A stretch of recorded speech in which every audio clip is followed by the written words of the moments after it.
খেয়েছি, সকালে খেয়েছি দুটো, এখন আবার খাচ্ছি 4:15 বাজছে, এখন খাচ্ছি এবার।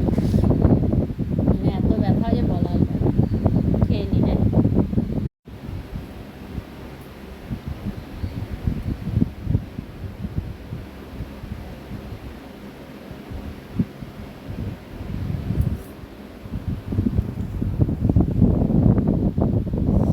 ঘুমিয়ে চোখের এগুলো ফুলে গেছে সকাল থেকে ঘুমিয়ে ঘুমিয়ে। কালকে রাত বলবো না, ওটা ভোরের দিকেই বলবো, 3টার সময় ঘুমিয়েছিলাম। সারা রাত ঘুম হয়নি ব্যথার জন্য। ওই বললাম ব্যথা ওষুধেও কাজ করে না, সে টাইম হয়ে গেছে। চা করতে গেছে ছোটো মেয়ে, চা করে নিয়ে আসবো না, আমি করছিলে যেন ঠিক আছে আমি করে দিয়েছি। আর এই ফ্যানের জন্য তোমরা কথা শুনতে পেয়েছো কিনা বুঝতে পারছি না। আর ওর বাবা এখনও আসেনি, কখন আসবে বলছিল সন্ধ্যা বিকেল হয়ে যাবে, তাই বলছিল। তখন দেখি কখন আসছে।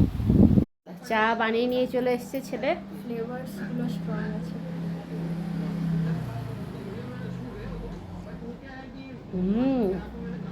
দারুণ।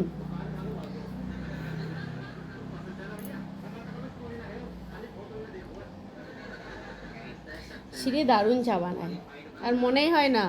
ওকে মাঝে মধ্যে বলি তা এত ছোটো চা বানায় যেন মনে হয় যেন রোজ চা বানায়।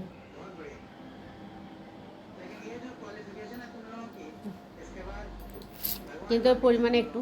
আর ওর বাবাকে বললে পারে 1 কাপ ভরে দেবে, খাওয়া বসে বসে জলের মতন চা। তারপর আবার গরম করা প্যাকেটেরই দুধ, তাও যে কিসের গন্ধ আসে কে জানে।